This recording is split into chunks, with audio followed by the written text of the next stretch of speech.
ఈ నెలలో భారతదేశానికి వచ్చిన విదేశీ రెమిటెన్సెస్ అంటే ఏంటంటే విదేశాల్లో ఉన్న మన భారతీయులు వారి తల్లిదండ్రులు కానీ, లేకుంటే వారి పిల్లలు కానీ, లేకుంటే వాళ్ళు దాచుకోవడానికి కానీ, వాళ్ళ ఆస్తిపాస్తులు కొనడానికి కానీ పంపించిన ధనాన్ని విదేశీ రెమిటెన్సెస్ అంటారు. అది ఎంతో తెలుసా? 1111 కోట్ల బిలియన్ డాలర్స్.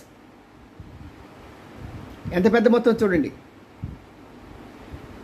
ఇంత పెద్ద మొత్తాన్ని ప్రపంచంలో ఎక్కడా ఎవరు ఏ దేశానికి పంపించట్లేదు.